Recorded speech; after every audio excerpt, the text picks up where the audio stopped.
Maya Johnson had $1 left to her name when she made the decision that would change everything. The Hell's Angel standing next to the broken Harley looked terrifying. Massive frames, tattoos covering every inch of visible skin, patches that made grown men cross the street. His phone was dead, his wallet was gone, his mother was dying in a hospital 2 hours away. Maya stared at her last dollar bill. She needed it for tomorrow's bus fare to work. Without it, she'd have to walk 8 miles and risk losing her job. But this stranger needed gas money to reach his mother before it was too late. Maya walked over and handed him her final dollar without saying a word. What she didn't know was that this single act of kindness would bring someone to her door the very next day. Someone who would prove that when you give everything you have to help a stranger, the universe has a way of giving everything back. Tomorrow, her world would change forever. But first, let's see what led Maya to that gas station on what should have been the worst night of her life. 24 hours earlier, Maya's alarm screamed at 5 a.m. in her cramped studio apartment in East Oakland. The water stain on the ceiling had grown bigger overnight. She checked her phone. Account balance $1.47. Rent was due tomorrow. She was $200 short. Maya worked 2 jobs that barely kept her afloat. Morning shift at Henderson's Diner, where she'd been Employee of the Month 6 times, but still made $2.13 an hour plus whatever tips customers felt generous enough to leave. Evening shift at Pine Grove Senior Care Center, where she genuinely loved the elderly residents who had become like family to her. The nursing school acceptance letter stared at her from the refrigerator, pinned there for 2 years like a cruel joke. Tuition, $15,000. At her current savings rate of maybe $50 a month, she'd be 40 before she could afford it. Her dreams felt as far away as the moon. Her mother called from Atlanta every Sunday with the same gentle suggestion. "Baby, maybe it's time to be realistic about those dreams. Come home, find a nice man, settle down." But Maya refused to give up. Every elderly resident she helped bathe, every customer she served with a genuine smile despite their sometimes cruel comments about her neighborhood, her accent, her dreams, it all fed her determination to become a nurse someday.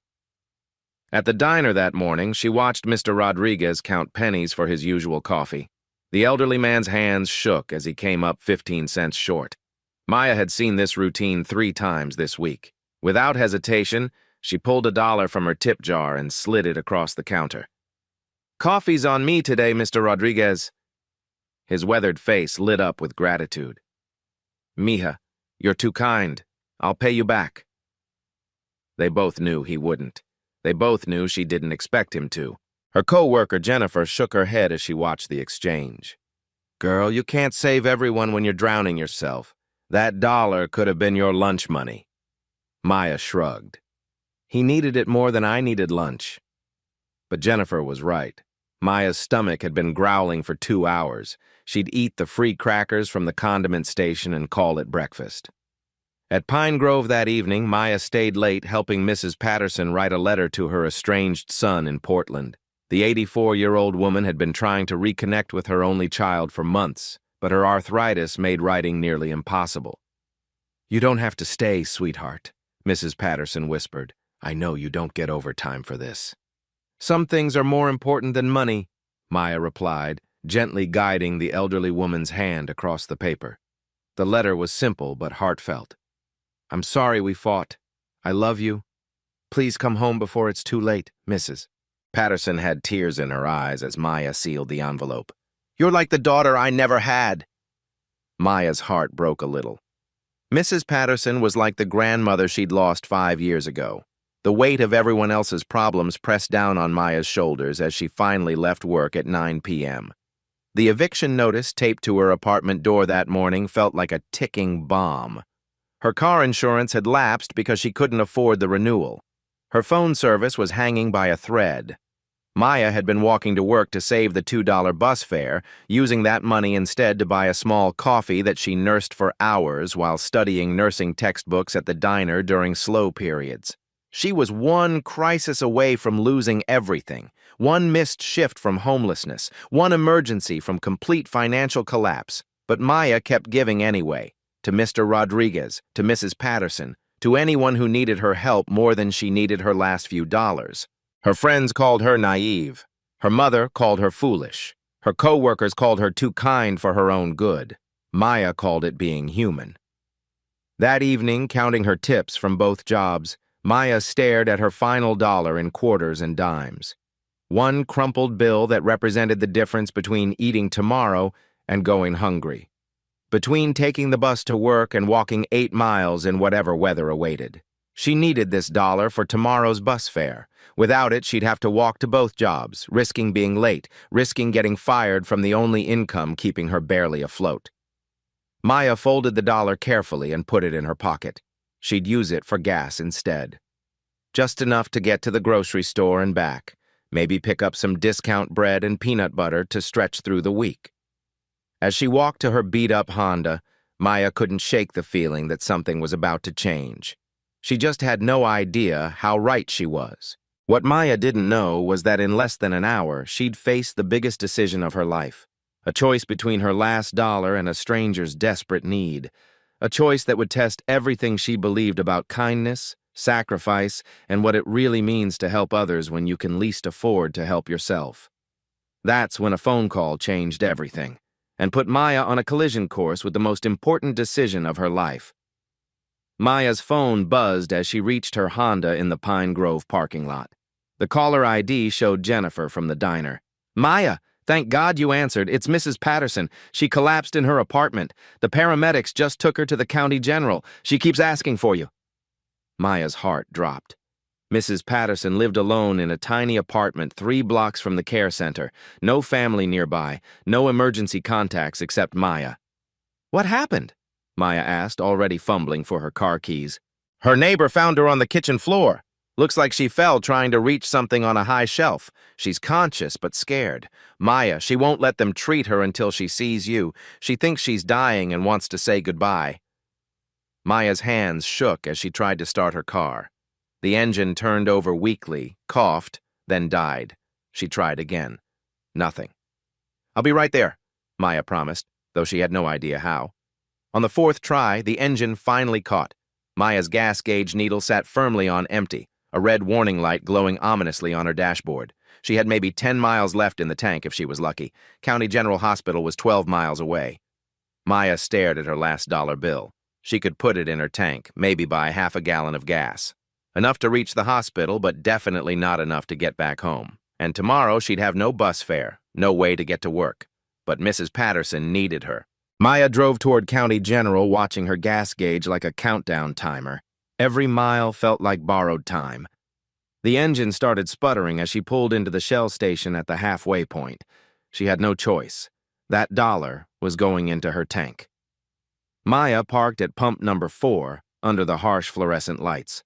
The station looked deserted except for a teenage clerk behind bulletproof glass and a massive figure hunched over a motorcycle near pump 2. Even from a distance, the man looked dangerous. Black leather vest covered in patches that Maya couldn't read but somehow understood meant trouble. His shoulders were broad enough to block out the neon sign behind him. Tattoos covered every visible inch of skin. Maya tried to ignore him as she prepared to pump her measly dollar's worth of gas. But then she heard him curse loudly and kick his motorcycle. The bike was beautiful. A sleek black Harley-Davidson that probably cost more than Maya made in a year. But it wasn't starting. The man pulled out his phone, stared at the black screen, then shoved it back in his pocket with obvious frustration. Maya watched him approach the station window. Through the glass, she heard fragments of conversation. "I need gas, but the card reader's down," the clerk said, pointing to a handwritten sign. "Cash only after 9 p.m. The massive man patted his vest frantically, checked every pocket twice. "I don't have cash. My wallet's gone. Someone must have taken it at the bar." "Sorry, man. Can't help you." Maya saw the exact moment desperation replaced anger on the stranger's face. He stared at his dead phone, then back at his motorcycle, then toward the dark road leading out of the city. "My mother's at County General," she heard him say to himself. "She's dying and I'm not going to make it." The words hit Maya like a physical blow. Here was another person racing to reach someone they loved at the same hospital where Mrs. Patterson was waiting for her. Maya looked at her dollar bill, then at her gas gauge, then at this terrifying stranger who suddenly seemed more human than monster. 2 people needed to get to the county general tonight. 2 emergencies, $1. Maya had a choice to make. She could use her dollar for her own gas, reach Mrs. Patterson, but leave this stranger stranded. Or she could help him reach his dying mother and figure out her own way to the hospital later. Every rational thought told her to mind her own business. This man looked like he could hurt her. This man belonged to a world that had nothing to do with hers. This man should be able to solve his own problems. But Maya heard her grandmother's voice in her head. Baby, when someone needs help and you can give it, you give it. That's what separates us from the animals. Maya took a deep breath and walked toward the most dangerous-looking person she'd ever seen. What happened next would change both their lives in ways neither could possibly imagine. What happened next would haunt Maya for months, until she finally understood why this moment mattered more than any decision she'd ever made. Maya's legs felt concrete as she approached the Hell's Angel. Up close, he was even more intimidating than she'd imagined. 6'4", easily 250 pounds of pure muscle. His leather vest was covered in patches that told stories she didn't want to understand. Oakland chapter, 1% air, a skull and crossbones, earned in blood. But what stopped Maya in her tracks wasn't the tattoos snaking up his neck or the scars on his knuckles. It was his eyes, raw, desperate fear that she recognized because she'd felt it herself. "Excuse me," Maya said, her voice barely audible. The man turned, and Maya instinctively stepped back. His face was weathered, probably mid-40s, with a graying beard and eyes that had seen too much. He looked at her with genuine surprise, like no stranger had voluntarily approached him in years. "Are you talking to me?" His voice was rough, but not threatening. "I heard you say something about your mother. At the hospital?" Something shifted in his expression. He really looked at Maya, took in her work uniform, her worn sneakers, the $1 bill clutched in her trembling hand. "Yeah, but—" He shook his head. "You don't need to worry about me, lady." "How much do you need for gas?" The question hung between them like a bridge Maya wasn't sure she wanted to cross. "Look, I appreciate the thought, but I can't take money from someone who obviously doesn't have it to spare." His voice was gentler now, almost protective. Maya glanced at her Honda, its gas gauge deep in the red zone. Then she looked at this massive man who could probably take anything he wanted from her, but was refusing her help instead. "My name's Maya Johnson," she said. "What's yours?" "David." "David Davidson." He paused like he almost said something else. "Maya, you seem like a good person, but I'm Hell's Angels. You understand what that means?" Maya nodded. "I understand you're someone's son, and your mom's in the hospital." David stared at her for a long moment. "She raised me alone after my dad died in a construction accident. Worked 3 jobs to keep food on our table. Tried to keep me out of trouble, but I found trouble anyway." His voice grew heavy with regret. "Joined the Angels when I was 18. Broke her heart. We didn't talk for almost 10 years because of the choices I made." Maya listened without judgment, seeing the pain in his eyes. 2 months ago, she called me. Cancer, stage 4. We started talking again, trying to make up for lost time." David's voice cracked. "Tonight she had a stroke. The doctors say if I don't get there in the next hour, I might not get to tell her I'm sorry for all the years I wasted being angry." Maya felt tears sting her eyes. This wasn't about Hell's Angels or scary patches or criminal stereotypes. This was about a son who might lose his mother before making peace. "I was on a club ride up in Napa when I got the call," David continued.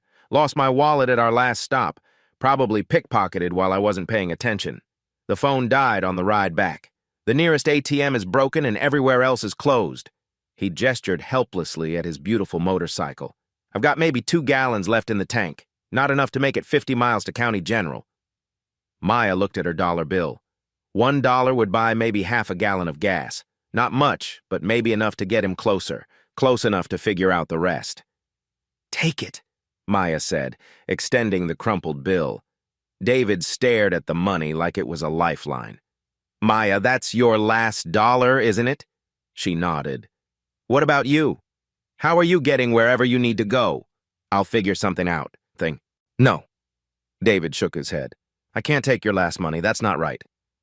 "Your mom is dying," Maya said simply. "My problems can wait. Hers can't." David looked at Maya with an expression she couldn't read. Wonder, maybe. Disbelief that someone would sacrifice for a stranger. He accepted the dollar with hands that shook slightly. "Maya Johnson," he said, his voice thick with emotion. "I will never, ever forget this. You're giving me the chance to hold my mother's hand one last time." "Then go," Maya said. "Don't waste time talking to me. Go tell her you love her." David walked to his bike, pumped exactly $1 worth of gas into the massive tank. It barely moved the needle, but it was something. He climbed onto the Harley, kicked it to life with a roar that echoed across the empty lot. Before leaving, he reached into his vest and pulled out a small patch. Not an official Hells Angels insignia, but something personal. A phone number was written on the back in permanent marker. "Maya, if you ever need anything, and I mean anything, you call this number. What you just did, it's the kindest thing anyone's ever done for me." "Just get to your mom," Maya said. David nodded, revved his engine, and disappeared into the night, his taillight growing smaller until it vanished completely. Maya stood alone under the fluorescent lights, holding an empty wallet and watching the road where David had disappeared. She'd just given her last dollar to a Hells Angel she'd never see again. Her rational mind screamed that she'd made a terrible mistake. That dollar represented tomorrow's bus fare, her only way to get to work. Without it, she'd have to walk 8 miles each way, risking being late, risking getting fired. But her heart felt lighter than it had in months. Maya returned to her Honda and turned the key. Nothing. The engine didn't even try to turn over this time. She was officially stranded at a gas station with no money, no gas, and no way to reach Mrs. Patterson. She pulled out her phone to call a cab, then remembered she didn't have money for that either. Maya started walking toward County General, 12 miles away in the darkness. Her feet hurt before she reached the first mile marker, but she kept going. Mrs. Patterson was waiting. Mrs. Patterson needed to see a familiar face. As Maya walked through the empty streets, she thought about David racing through the night to reach his dying mother. She hoped that dollar had been enough to get him there. She hoped he'd made it in time to say goodbye. Maya had no idea that the decision she'd just made would bring someone to her door tomorrow who would change her life forever. She just knew that tonight, she'd done the right thing. And sometimes, doing the right thing is its own reward. What Maya didn't know was that David had just made it to his mother's bedside with minutes to spare, and he was already making plans that would change her life forever. Maya's 12-mile walk to County General took 3 hours. Her feet were blistered by the time she reached the hospital's automatic doors at midnight. She found Mrs. Patterson in room 314, looking small and fragile. The elderly woman's face lit up when Maya appeared. "Maya, sweetheart," Mrs. Patterson whispered. "I knew you'd come. The nurses said visiting hours were over, but I told them my granddaughter would find a way." Maya took her hand gently. The fall had been minor, a sprained ankle and bruised ribs. Mrs. Patterson would recover completely. "You walked here, didn't you?" Mrs. Patterson asked, noticing Maya's exhausted state. "Family shows up," Maya said simply. At dawn, Maya faced another 12-mile walk home. No car, no money for a cab, no friends to call. Halfway home, a black motorcycle pulled up beside her. But this wasn't last night's scene. The man climbing off wore an expensive business suit, polished shoes, and looked completely transformed. It took Maya a moment to recognize David. "Maya Johnson?" He looked professional, sophisticated. Only his voice remained the same. "David, you look different. I wanted to thank you properly." He handed her a white envelope. Inside, $100 bills and a handwritten note. "Maya, because of your kindness, I made it to the hospital with 20 minutes to spare. I got to hold my mother's hand as she passed peacefully this morning. I got to tell her I loved her, and that I was sorry for all the wasted years. You gave me the greatest gift anyone can give, the chance to say goodbye. This can never repay what you did, but please accept it with my deepest gratitude. David Davidson." Maya read the note twice, tears filling her eyes for David's loss. Then she folded the money back and pushed it toward him. "I can't take this." David looked shocked. "Maya, you don't understand. I researched you last night. You're facing eviction. Your car broke down. You walked 12 miles to help someone who isn't even family. This money could solve everything." "I didn't help you for money," Maya replied. "I helped you because you needed help." But Maya, you have no idea who I am. I'm the CEO of Davidson Technologies. That $1,000 is nothing to me, but what you gave me was priceless. Then we're even, Maya said. You got to say goodbye to your mom. I got to help someone who needed it. No money required. David stared at her in amazement. I've never met anyone who turned down money they desperately needed. Then you've been hanging around the wrong people, Maya said with a smile. David laughed, the first genuine laugh she'd heard from him. Maya Johnson, I have a proposition for you. Not charity, not guilt money, but a real opportunity. Maya studied his transformation from Hell's Angel to executive. What kind of proposition? The kind that could turn your kindness into something bigger than either of us imagined. Are you free for lunch today? Maya realized her $1 decision had opened a door she never knew existed.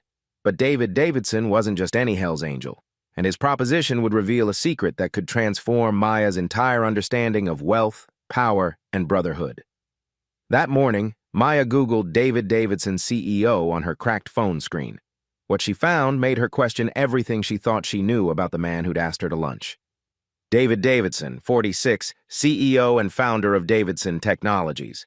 Net worth, $2.3 billion. The company created software for hospitals and nonprofits, employing over 3,000 people nationwide. But the photos showed a clean-shaven man in expensive suits. No mention of motorcycles. Nothing about Hell's Angels membership. The two versions of David seemed like completely different people. Maya dug deeper, finding obscure motorcycle magazine interviews where David mentioned his weekend brotherhood and staying connected to real people. One quote stood out. The boardroom teaches you about power. The road teaches you about humanity. A Forbes article described his unconventional leadership style and mysterious Saturday disappearances. Employees called him demanding but fair, someone who remembered every worker's name and story. Over the next few hours, Maya noticed strange coincidences. Her landlord called, saying someone had paid her overdue rent anonymously. Pine Grove's director mentioned a generous donation that covered Mrs. Patterson's entire medical bill. Henderson's Diner received its biggest catering order ever, a corporate event for 200 people. Maya suspected David's involvement but couldn't prove anything. At 1 p.m., Maya arrived at the address David had given her, a small family restaurant in her own neighborhood.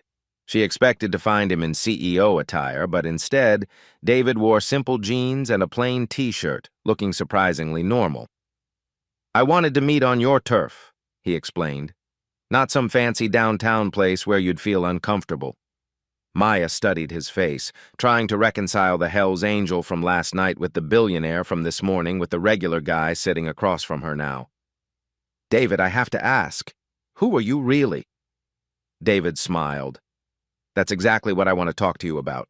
Maya, I need to tell you something about my company that never makes it into the Forbes articles. He slid a folder across the table. Davidson Technologies isn't just about software. For the past 3 years, we've been developing something called the Community Heroes Initiative.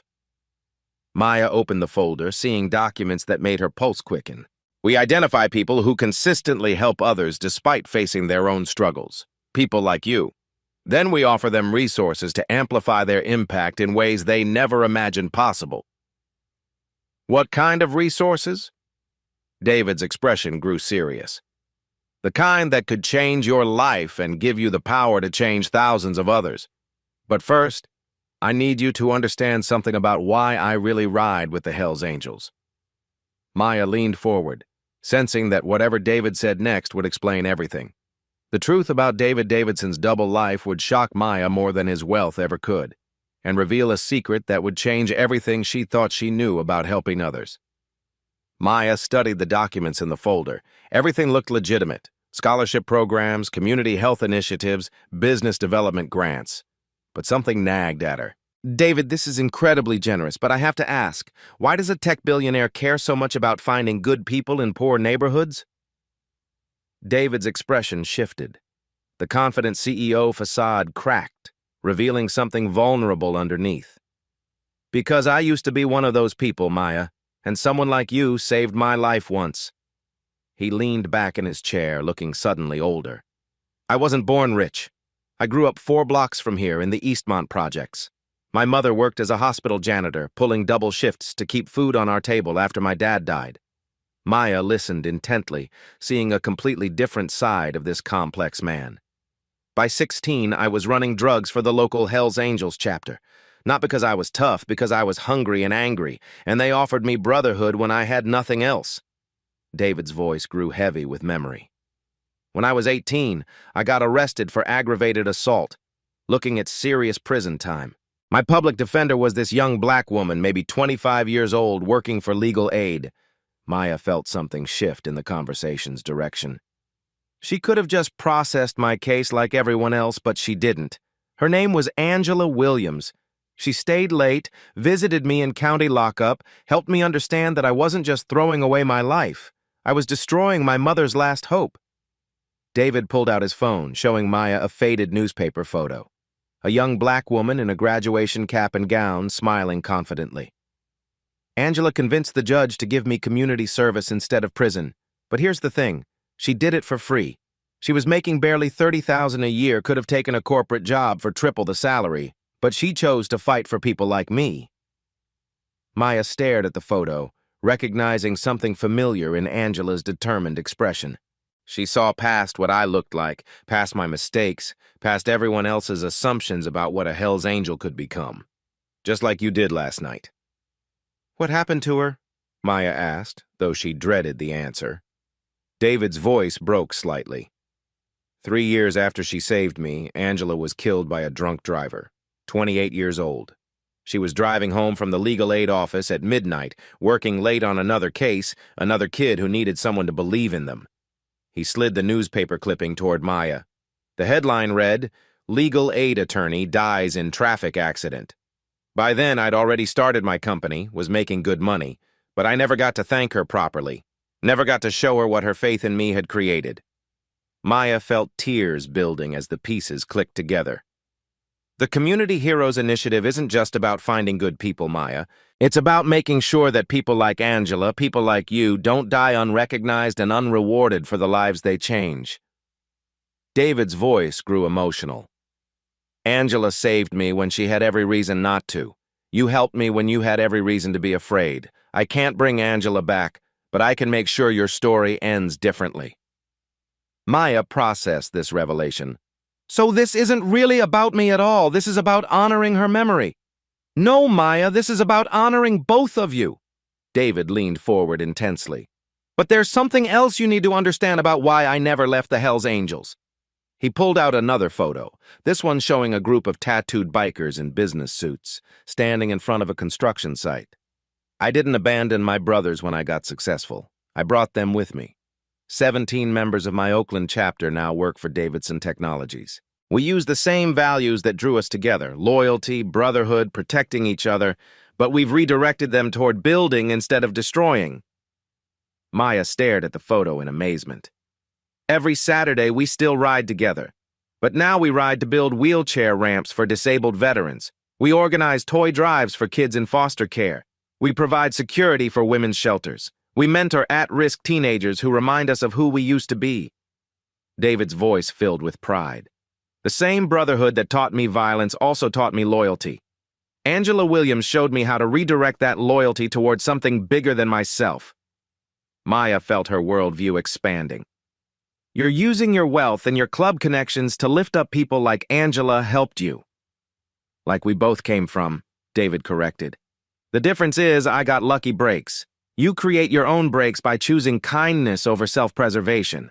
He opened another folder, revealing documents that made Maya's breath catch. Maya, Davidson Technologies employs 43 former gang members, 67 people with criminal records, and 156 people who grew up in poverty. We pay above market rate and provide free education benefits because we understand that potential doesn't always come in the packages society expects. Maya realized she was looking at something unprecedented, a Fortune 500 company built on second chances and genuine brotherhood. Last night, when you approached me at that gas station, I saw Angela in you. The same willingness to help someone society told you to fear. The same choice to see humanity instead of stereotypes. David slid a final document across the table, a contract that would change Maya's life forever. This isn't charity, Maya. This is Angela Williams's legacy. filtered through everything the Hells Angels taught me about loyalty, and invested in someone who proves that kindness isn't weakness. It's the strongest force in the world. Maya stared at the contract, realizing that her $1 decision had connected her to a story much bigger than she'd ever imagined. Maya's decision would determine not just her future, but whether Angela Williams' legacy would live on or die with her memory. Maya stared at the contract, her hands trembling slightly. The weight of Angela's story, David's transformation, and her own struggling reality crashed together in her mind. "David, I need to understand exactly what happens if I sign this." David opened a comprehensive portfolio. "First, you start nursing school at UCSF next month. Full scholarship, all expenses paid. But this isn't just about getting your degree." He showed her detailed architectural plans. "We're building a state-of-the-art community health clinic right here in East Oakland. You'll do your clinical rotations there, learning from some of the best doctors in California." Maya studied the blueprints. The facility was beautiful, modern, welcoming, designed specifically for families who'd never felt comfortable in traditional medical settings.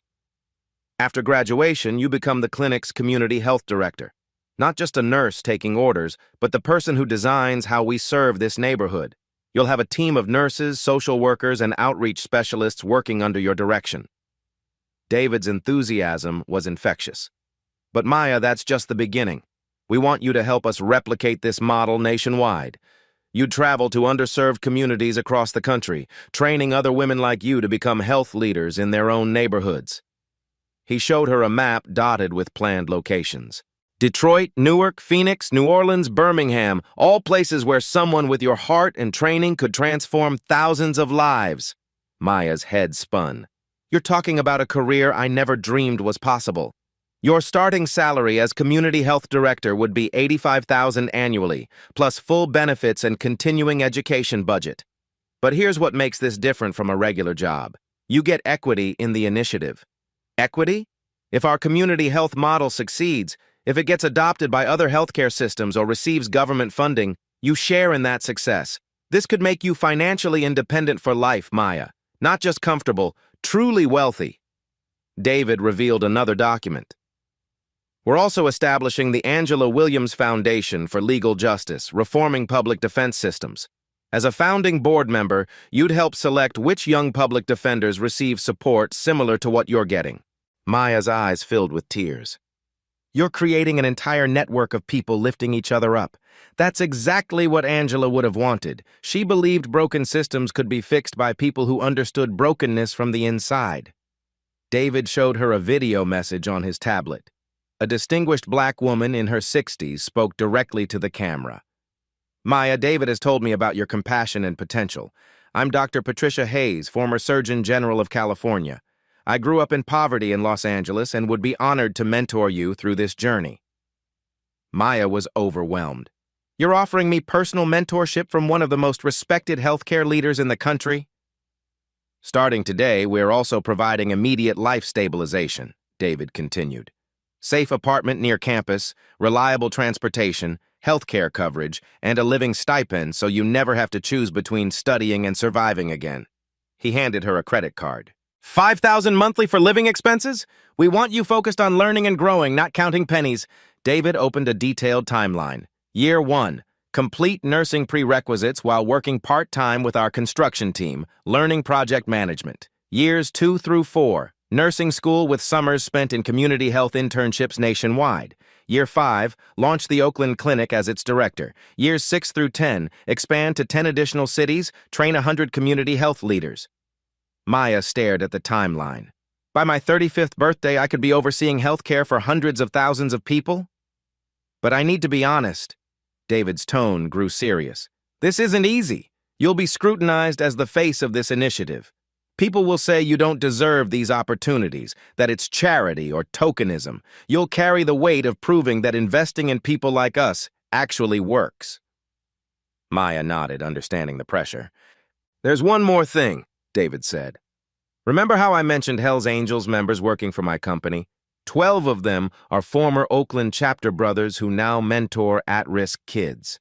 The same brotherhood that taught me violence also taught me loyalty. I've just redirected that loyalty toward building instead of destroying." He showed her photos of tattooed men in business attire, teaching computer skills to inner-city teenagers. If you accept this opportunity, you won't just represent yourself or even honor Angela's memory. You'll prove that broken systems can be healed by people who understand brokenness intimately. David closed all the folders and looked Maya directly in the eye. I can't make this decision for you. I can only tell you that Angela Williams took a risk on an angry kid who'd given her no reason to believe in him. Last night, you took a risk on a Hell's Angel who'd given you every reason to be afraid. He paused. Both risks paid off in ways the risk-takers never lived to see fully. Now I'm asking you to take a risk on yourself. Maya looked around the small restaurant where she'd eaten countless cheap meals, at the neighborhood where she'd struggled for years, at the contract that could lift her out of poverty forever.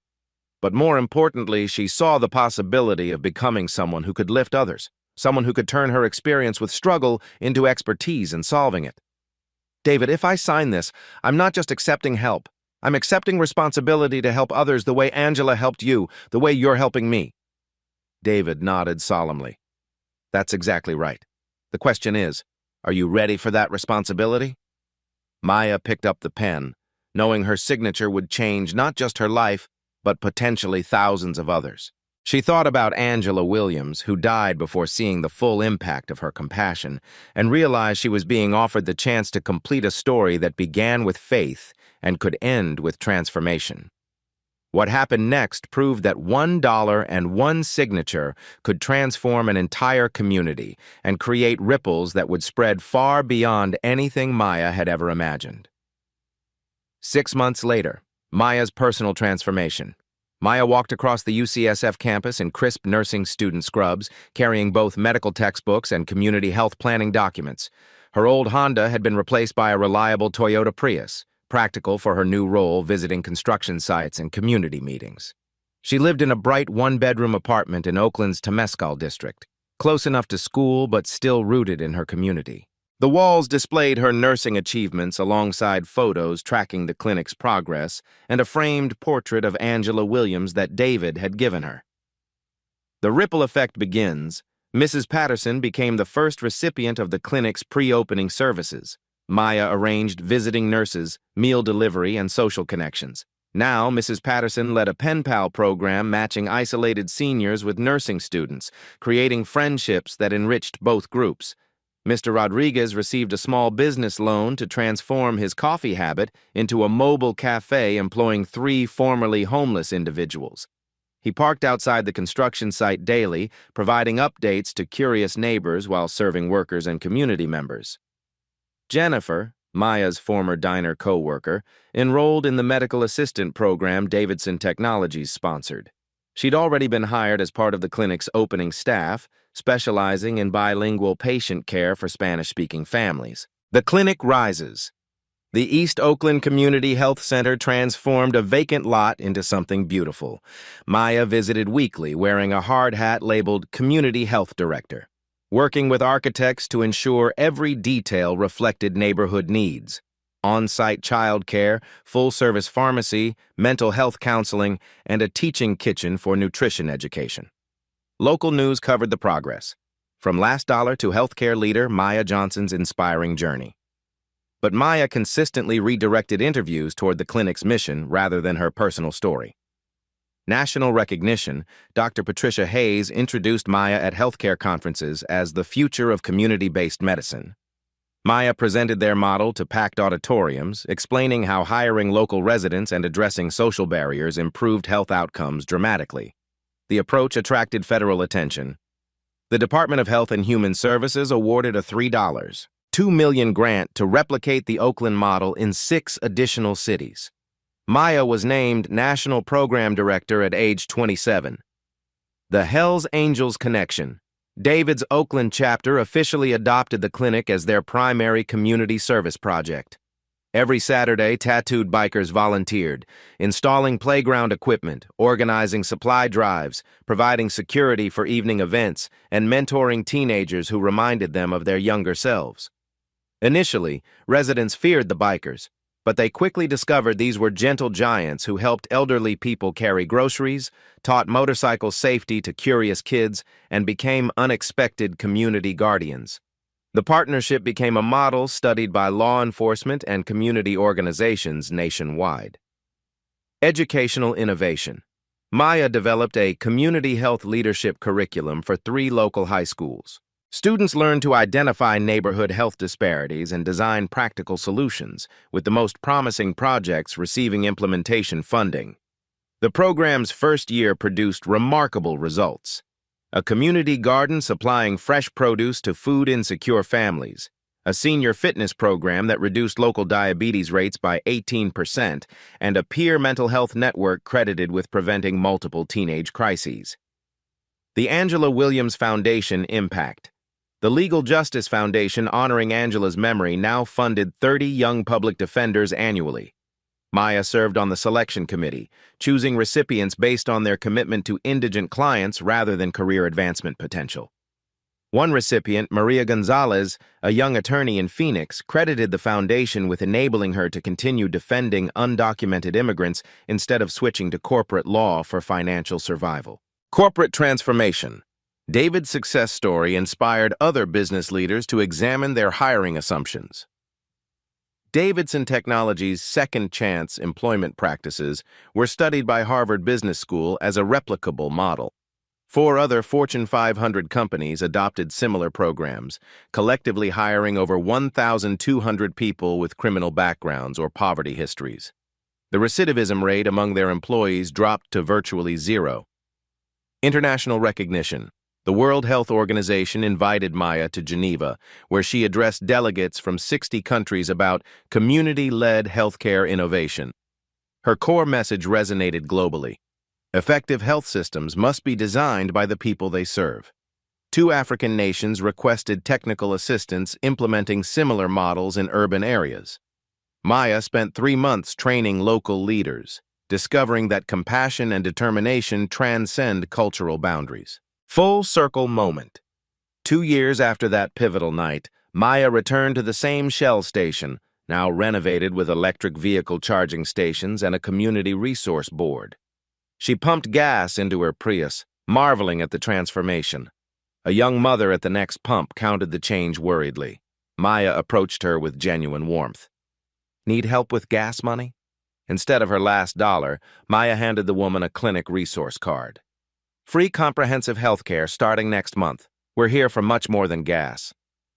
The woman accepted gratefully, recognizing Maya from local news coverage about the neighborhood girl who'd changed everything. Maya realized she'd become what David was that night. Someone with real power disguised as simple kindness. 3 years later, Maya would discover the most powerful truth about a single act of kindness, that it never truly ends but creates infinite circles of possibility. Exactly 3 years after the gas station encounter, Maya stood in the East Oakland Community Health Center's lobby during its grand opening. The ribbon cutting drew hundreds, patients, community leaders, healthcare professionals, and Hell's Angels in dress leathers. David cut the ribbon, but Maya focused on the faces around her, people whose lives intersected because of $1 given in trust. A teenage girl approached shyly. "Miss Johnson? I'm Emma Rodriguez, Mr. Rodriguez's granddaughter. I wanted to thank you." Maya knelt down, recognizing the family resemblance. "Thank me for what, sweetheart? For believing in my grandpa when nobody else would? He told me how you paid for his coffee when he was broke. Now his business is so successful, he's paying for my nursing school." Emma showed her UCSF acceptance letter. "I want to be like you, someone who helps people who can't help themselves." David joined them, wearing both his business suit and Hell's Angels pin. "Maya, I have something for you." He handed her a portfolio of handwritten letters, thank you notes from clinic patients, scholarship recipients, and community members whose lives had changed through her kindness. One letter stood out. "Dear Maya, my name is Dorothy Williams. Angela was my daughter. David told me how you honored her memory by accepting the opportunity she would have wanted. Thank you for keeping her spirit alive. Angela's mother." That evening, Maya sat in her office reviewing patient files. 3 years ago, she'd counted her last dollar. Tonight, she oversaw health care for 8,000 community members, managed a $4.2 million budget, and mentored 15 women training as community health leaders nationwide. Her phone rang. Dr. Hayes called with news. Maya, the White House wants to nominate you for the President's Council on Community Health Innovation. You'd help shape national healthcare policy. Maya realized the profound truth. Her dollar hadn't just bought gasoline, it had purchased a future connecting Angela Williams' sacrifice to thousands of lives. She picked up Angela's photograph. "I hope we're making you proud," she whispered. Through her window, she watched David teaching motorcycle safety to kids, his Hells Angels jacket over a community health champion t-shirt. Mrs. Patterson walked by with her pen pal group, carrying flowers for Angela's memorial garden. The girl who'd used her last dollar to help a dangerous stranger had become the woman who proved broken systems could be healed by people who understood brokenness, and that the most powerful investment wasn't in stocks or property, but in human potential disguised as everyday kindness. Maya's story proves that the smallest acts of courage can create the biggest changes.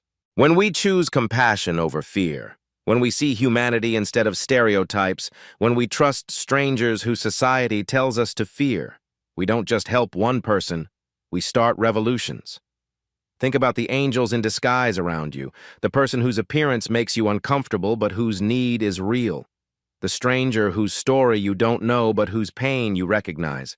These moments of choice happen every day. Your kindness matters. Your courage creates ripples. Your willingness to see past surfaces can literally change the world. If Maya's story touched your heart, hit that like button to spread hope.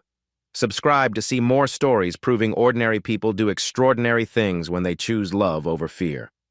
Share this with someone who needs to remember that Hell's Angels can be heroes, billionaires can be humble, and $1 given from an empty pocket can fill countless lives with possibility. Be the Maya who gives anyway.